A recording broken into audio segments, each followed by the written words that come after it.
Hey, Slick Talkers, thank you so much for tuning into this podcast. And I know that if you love this show, you'll also love my morning show called Good Morning Hospitality with my co-hosts Michael Golden and Brandy Canali, as we spend 30 minutes every Monday morning to dive into the industry's top latest news and trending topics. So go check it out on wherever you find your podcasts at Good Morning Hospitality. And you can live stream with us on Monday mornings on LinkedIn, Twitter, Facebook, and of course, YouTube. Now, I hope you enjoy this episode.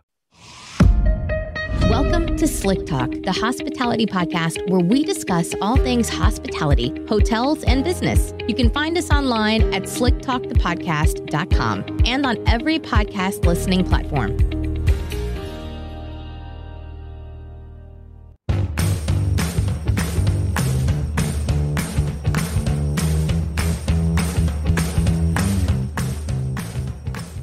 What's up, all my Slick Talkers? This episode is brought to you by my friends at Hostfully.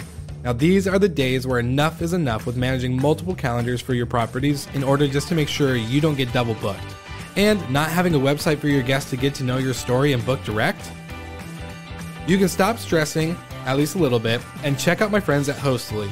Hostfully was created by hosts for hosts, and they understand the importance of centralizing operations, inboxes, calendars, and of course, keeping up with the times and the industry data. You can go to hostfully.com, use my code SlickTalk20 to get access to their digital guidebooks and their property management software.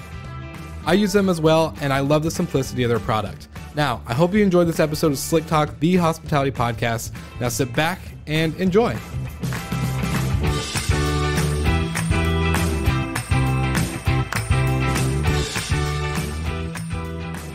All right, everybody, welcome back to Slick Talk, the hospitality podcast. I'm your host, Will Slickers, and today our guest is Tim, who is the co-founder of Buoy, a dynamic pricing platform for vacation rentals. And prior to founding the company, he was actually an independent revenue manager and spent about 2 years with Oasis Collections, who we've had on the show before. So I'm really excited to have Tim Speicher, who is the co-founder of Buoy, on Slick Talk. How are you doing today, my friend? I'm doing great, Will. Happy to be here. Yes, it's good to see you again. We had you on Good Morning Hospitality when we were covering basically guest experience and property pricing and how this is all playing into revenue management and the strategies that hosts and managers should be implementing. But we already had this on the books prior, so it was kind of like the egg came before the chicken and vice versa. You know what? People can't get enough revenue management. It's totally fine. Yeah, exactly. Revenue management is so much fun. What they want. Yeah, let's give the people what they want. I love it.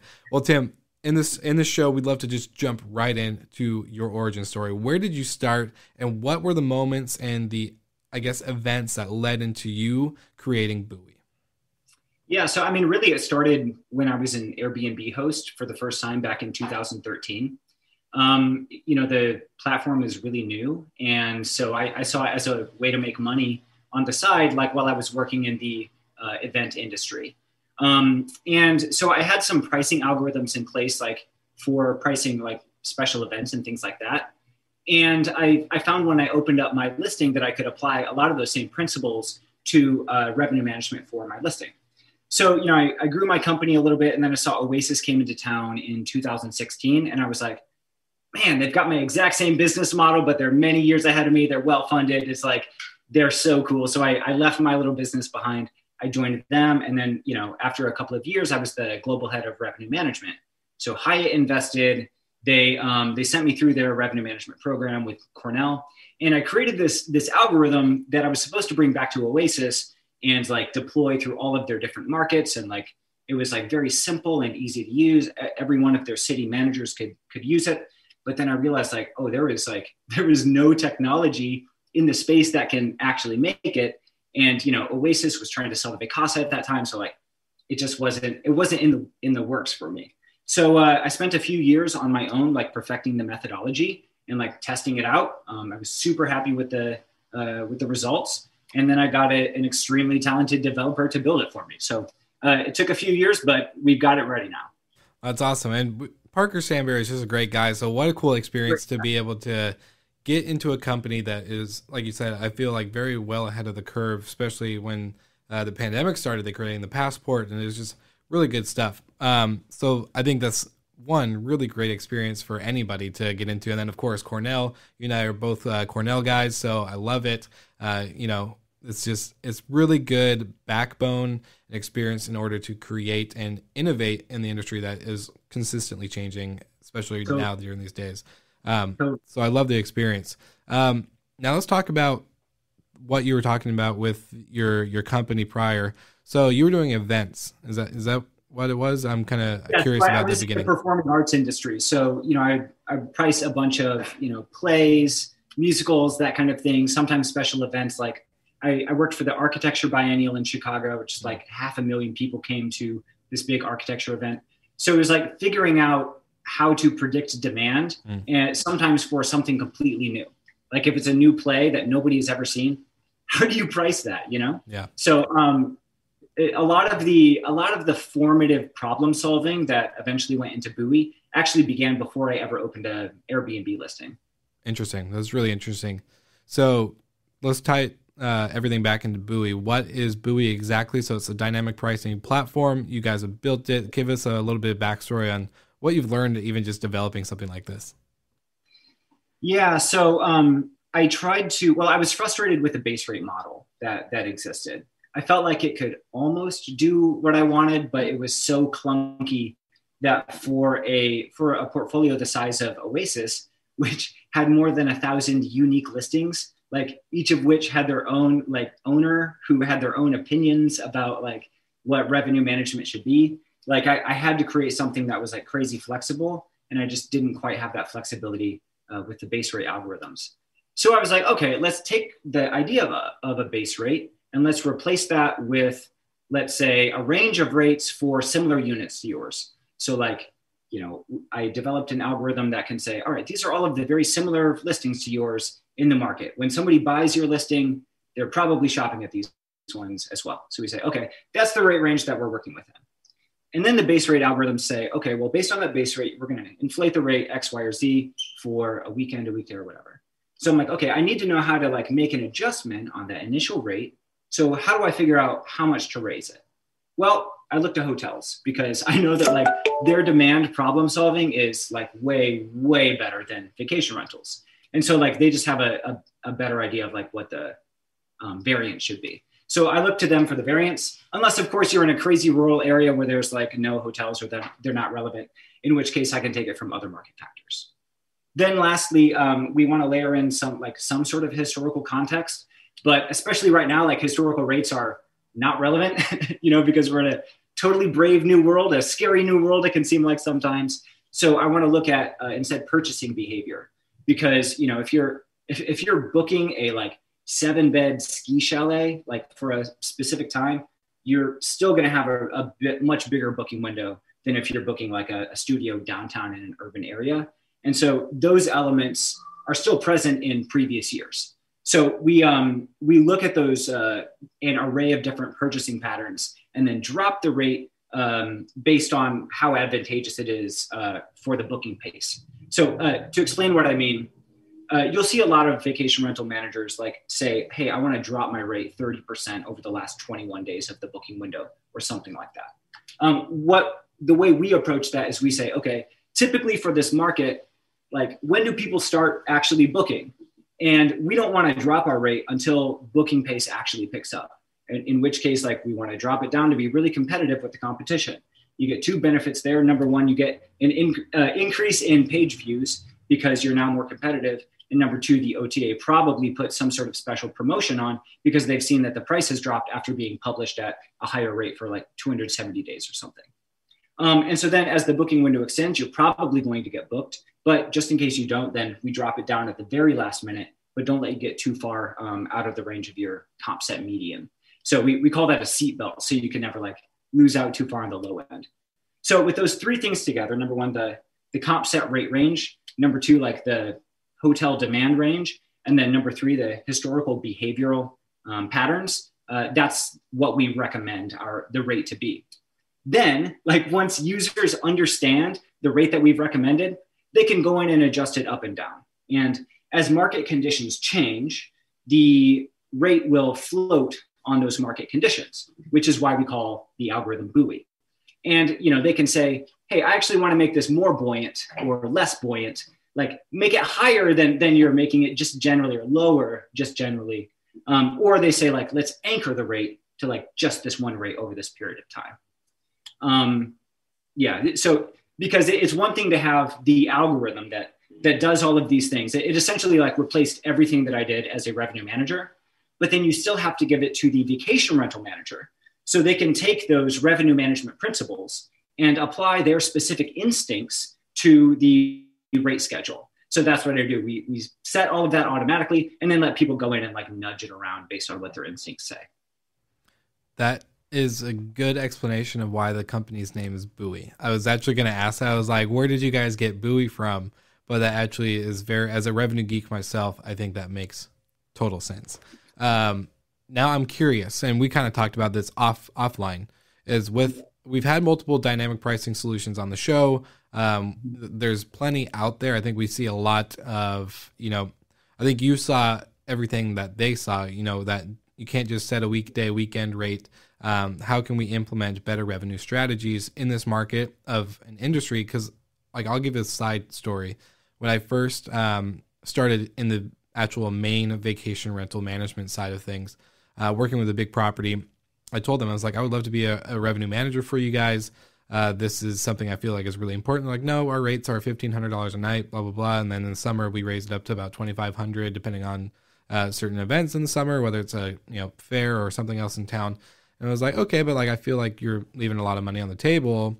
And let's just say that was the overall response I got from a lot of owners and managers, was that these are our rates and this is how like vacation rentals aren't like hotels. You can't do revenue management with them. It's you find the best rate that works and that's it. And I was like, back then I was like, okay, like I guess I could see that, but I feel like you're wrong. And right.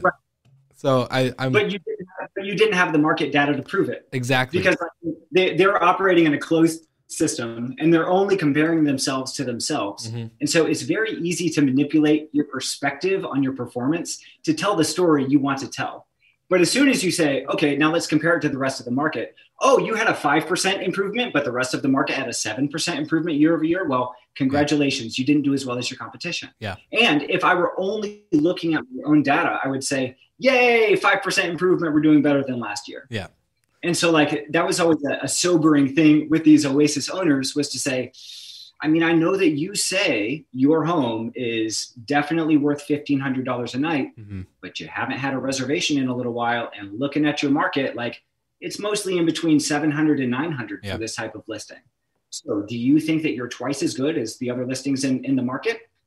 If so, let's keep it there. But I think you can make more money if we drop your rate a little bit. Yeah. It's really obvious. Like if you see the benchmarking, and the crazy thing is like, the reason the base rate algorithms had to be built the way they are is because we didn't have the data mm-hmm. That we have now when all of those companies were created, but from like 2018, 2019 on, Transparent, AirDNA, a lot of these guys have really, really robust data sets. The hotel industry is like now starting to serve the vacation rental industry. So it's like, mm-hmm. we are in a completely different world when it comes to the data available to us. So it doesn't make sense anymore to me to use a base rate algorithm, which is its own self-contained thing that like is a little bit influenced by like external factors, but ultimately it's so restrictive that you can't take advantage of like the full elasticity in your market. Yeah. Which is where you have to like put huge like rate inflations and stuff like that on your base rate for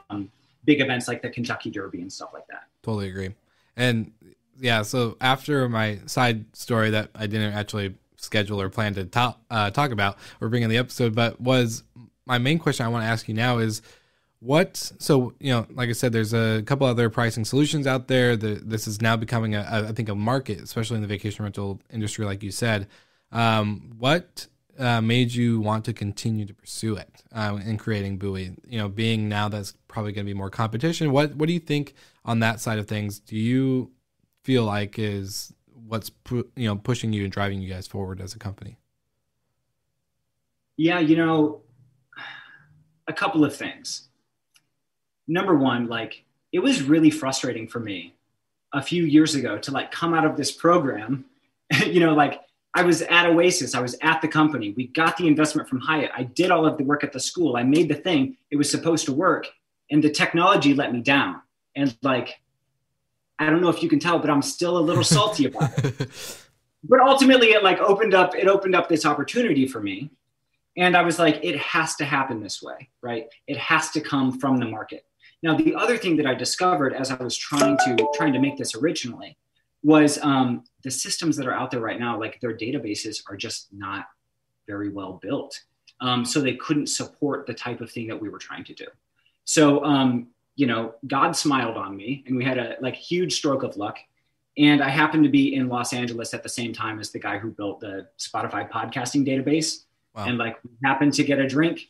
I happened to show him the competition. I happened to show him the sketches that Candace, my wife, co-founder who designed the front end, happened to show him the sketches that we put together. And he was like, I'm going to build that for you. And database technology is some of that stuff that improves really, really, really quickly. Mm-hmm. So all of a sudden we have the state of the art database that has the ability to process a billion row table and take it and recommend a rate, and then have an interface that is stable enough that somebody can intuitively nudge it up and down. Because you can't, I was really successful using a base rate algorithm. It's I learned how to play that difficult musical instrument really, really well, but it didn't need to be that difficult in the first place. So the interface was the other barrier, because even if there's a good algorithm, sometimes people can hang themselves with too much rope, trying to get too cute, manipulating their base rate algorithm, trying to take advantage of the full elasticity of the market, but not having great tools to be able to do it. So I tried to make the interface as simple as a weather app, because weather apps, the data behind a weather app is monumentally complicated, but the interface is so simple that you can get all of the information you need in a matter of seconds. That's what we aspire to at Buoy. No, that's, I think I see a pattern with you about weathermen and weather. Just kidding. Yeah. I mean, dude, we interact with it every day. The thing with revenue management is lots of people fail just because they don't have a good relationship with their data. Yeah. You should be going in, you should have the comfort to spend 10 to 15 minutes a day checking, processing your data and understanding just what's going on in your market and in your portfolio. The weather apps are the most accessible equivalent that we have in the consumer tech world. No, that's good. Now I have two questions for you. So when you're having drinks with your developer, what have been some of the things that have maybe shocked you, in creating this as a, real product? And then question number two is for the people or the revenue managers or property managers that say, hey, there are tools like AirDNA, there are tools like X, Y and Z. Yeah. But I feel like I know my market better. I know my competition. I know this. I feel like I can pick up. I know the special events. I know our booking windows. They feel very confident in themselves compared to dynamic pricing suggestions or even tools that help with stuff like this. And they're more hesitant to onboard. What's an answer that you normally give onto why a solution like Buoy can actually help that gut feeling versus hinder it? I mean, they may be doing great. That may be an accurate gut feeling, but don't you want to check against your market and see if you actually stacked up? And I love the data that AirDNA and Transparent have. Personally, we use Transparent because it's a little bit more complete, but those platforms don't necessarily take your performance and benchmark you in a very understandable way against your competition. And here's where let's go really nerdy. The reason for this is because they use aggregated data instead of well-formatted disaggregated data. And so it makes it more difficult from a construal distance perspective. Construal distance represents the difficulty someone has with understanding a concept. There are a few different types of distance, like distance in time, distance in space, but then distance in abstractness. So if we present only abstracted data for the market, but we look at unabstracted data for our own portfolio, then the only way to bridge the gap between the abstract and the concrete is through lots of training or lots of experience, which can only be gotten through expensive school, expensive consultants, or even more expensive trial and error from leaving lots of money on the table. Did that answer that question? Definitely. What was the other question? The other question is what maybe some, I have another question from that answer that you just gave, but we'll go back to your developing Buoy itself. What were any kind of aha moments or shocking moments that you guys weren't expecting in development of this product, from an idea in your head and on paper and design to now becoming something that people are actually using today? Yeah, I was surprised at how little the tech in the industry has developed over the last 5 years. I thought that it was going to be in a stronger place than it is.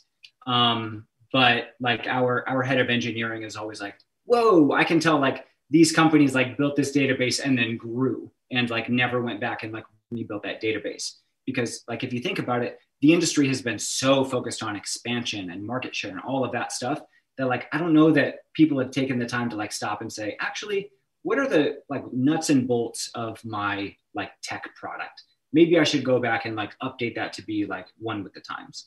For example, we had the luxury, because we had such a talented developer, we had the luxury of building the app as a progressive web app. So really soon you're going to be able to just click a button in the top corner of Google, and then all of a sudden you'll have an app on your phone, on your iPad, on your computer, whatever you want. So it feels like it's a full app, but we don't have to release it in the Apple Store or the Google Play Store or whatever. It's we just have a little bit better development team than I think a lot of the other companies have. And that's just because we had that guy as a co-founder. Oh, that's awesome. That's really incredible. It's a blessing in disguise, I bet, especially on the podcast side. I'm I kind of want to meet this guy myself and be like, hey, can we let's talk about some podcast stuff? Just kidding. But now I want to go back to your first answer on about revenue managers or property managers that feel like they know their market better than a dynamic pricing software. So I want to just break it down to the basics of this statement, just because I feel like a lot of the listeners are very professional, but in case there's that one listener who's very new to the industry, I would love them to be able to understand, which is, so you said complete aggregated data and then unaggregated data. That looks kind of like it's aggregated, but it's not. So can you explain the differences for everybody, just on what that looks like on the back end for you guys as a company? Yeah. So what AirDNA or Transparent will do is they'll show you market averages, and we just show you the actual reservations. And we show you so many reservations that it looks like a cloud. So you get a really good idea of everything that actually exists in the market. And you never have to say okay, is that a real reservation? Or you never have to look at RevPAR and say, well, how much of that was ADR and how much of that was occupancy? Yeah. It's you can answer these questions that are really specific to your portfolio. The other benefit that you have is there's no intermediary step of disaggregating the data in your head, which you can only do through training. And so I can look at an entire year of rates and I can process it in 10 seconds. Earlier today, we just had a new client come on board. They've got 300 listings in South Africa. And, I happen to know that city, but I don't do a lot of revenue management in South Africa. Yeah. Still, I could go through and go, boop, boop, boop, boop, boop, boop, boop, boop, look at all of their different listings, verify and understand their position relative to the rest of their market. It only took me about 15 minutes to understand their entire portfolio performance over the last year and their rate schedule over the coming year. And I could also see where it was weak relative to the hotel prices in the industry. And we made the interface, so it should be really easy to just say, oh, okay, I'm going to raise this up a little bit here because the hotels are seeing something I missed. Interesting. That's really insightful, I think, especially for, I'm curious, just side question, for South Africa, what's that travel market looking like? Is it international or is it more domestic? Oh, so it's definitely international. Europe loves going to Cape Town. Okay. Like Europe loves going to Cape Town. Like there is definitely domestic travel, Yeah. but Cape Town itself is a city of expats. Okay, cool. Interesting. Very cool to hear about market. But like they have reservations on the books right now for November, December. Like some of those like really prime booking times, like they're being booked right now. Yeah. I know that like we talk about the compressing booking window, like in a post-COVID world, and that is absolutely true. But the more leisure and the more remote your market is, the bigger your booking window is going to be. So like those guys are going to be at a relatively high December occupancy, like over the next couple of months. Oh, that's awesome. Good for them. That's a good sign, good sign for sure. We actually just got a couple bookings for July finally, and as we've been playing with our rates and everything like that, so it's like, all right, cool. We're getting good signs. August is getting booked, and so hopefully that's a good message of hope for everybody who's listening right now. But Tim, so now I want to get into just overall I think we actually kind of covered this prior when we first met, but connectivity. I want to talk about that because we barely touched on, there's a small market for dynamic pricing softwares out there in the industry, whether they're hotel, vacation rental, but there's a huge market of property management software. So what does connectivity look like for you guys with the amount of managers that are on so many different platforms, and some even change platforms multiple times, depending on their needs and how they operate their business? So kind of curious on what does connectivity look like for you guys at Buoy? Yeah, right now we're only connected to Guesty. It just so happened that like the clients I had as an independent revenue manager were Guesty users, and also Guesty is really easy to connect to. So we decided to just like focus on that connection, perfect the product, like test the algorithm in a whole bunch of different markets with their users, and kind of see how it goes. Right. And so now we're trying to decide like what the next step is. Like we may enter another marketplace. Like I'm talking to a lot of those property management systems right now. But then there are also some really big companies that like are, kind of wondering, do I want to try to rebuild my database myself, or should we just like move to, using Buoy for our dynamic pricing? So we're talking to a couple of really big players about a custom solution as well. That's awesome. That's really good news. That was my next question to kind of help wrap up the episode. About what's next for Buoy? What's the next step? What's the vision for this company and product in order to scale and get to like the quote unquote end goal for you guys? What does that look like? Yeah, I think it's just showing it to more people and making it simpler and simpler. Like I want the amount of time people spend in the platform to like keep going down, but the number of times they engage with the platform to keep going up. And I think that we do that like by making it simpler and simpler and simpler.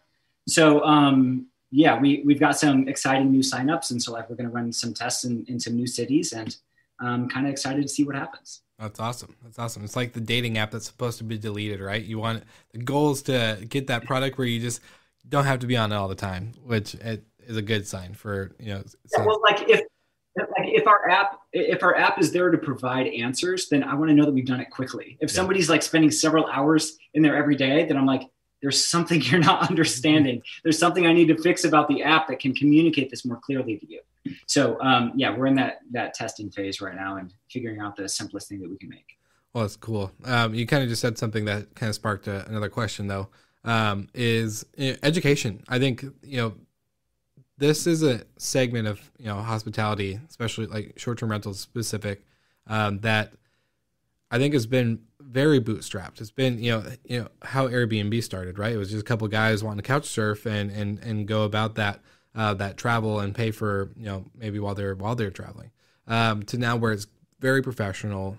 People have bootstrapped their businesses from the beginning to now the companies are being very, very well funded, as the tech and the growth is going. So what do you guys feel like on the Buoy's side of things when it comes to education about pricing and revenue management? Is that something you guys look at as part of your business?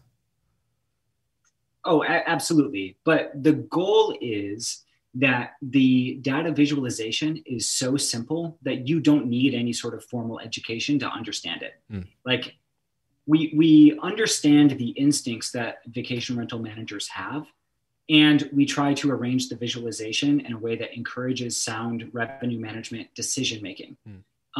So yes, education is core to the app, but that's not the same thing as saying, we're going to release a training program. You know, we're going to release Buoy U, come and learn all the stuff about revenue management. Because it's like, no, you don't need to know it. Like, our database did that for you already. Like, a lot of revenue management education right now is telling you how to become a bad algorithm yourself. Like, that's what I was as a revenue manager. Like, as a human being, I'm always going to make mistakes. I'm always going to miss things. So like, don't have human beings doing things that where an error is a costly thing for you. Outsource that to a computer, and then let the humans do things like use their instincts to like make small adjustments up and down, because that's what humans are good at. That's good. Good answer. Awesome. Well, like every episode, all my listeners know that I'm going to tag everything in the show notes. So we have, Buoy's website, your LinkedIn, all that good stuff. Really excited. Thank you so much for taking the time to be on Slick Talk, as well as Good Morning Hospitality. I'll tag that in the show notes so everyone can enjoy that fun morning show episode. But I like to give the guests the opportunity to say, where can we find you? Where can we learn more if people are interested? Yeah, buoy.us is our website. We also now have Instagram. So if you're on Instagram, we are buoy.us there. On Twitter, we're Buoy Pricing, but I don't think we've tweeted anything. So, you can follow us, but it'll be boring. And then, LinkedIn, I think that's the other thing. And then, we'll show up to events here and there at VR Tech Connect and stuff like that. So, you'll see us around. We're coming out of stealth. So like we could be seen now. Awesome. Well, that's so cool. Well, you heard it, Slick Talkers. Check out the show notes, look at the links, and go ahead and give them a follow if you're interested. And thank you so much, Tim, for being on Slick Talk today. We'll see you soon. Thanks so much for having me, man. Of course. Bye. Thank you so much for listening. We love your support and want to provide the best we can to all our listeners. So please find us online, social media, and on Spotify, Apple Podcast, and Google Podcast.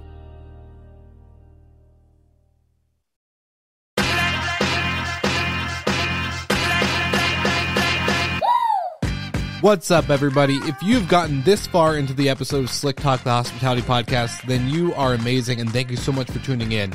We want to send you two places really quickly. If you can, check out the show notes and click the hospitality.fm link. Check out all of our other shows on the podcast network. And don't forget, if you have someone that you want to hear on the podcast, then fill out the guest fill out form so that way we can get them on the show. Thank you so much for tuning in, and I hope you enjoy another episode of Slick Talk, the Hospitality Podcast.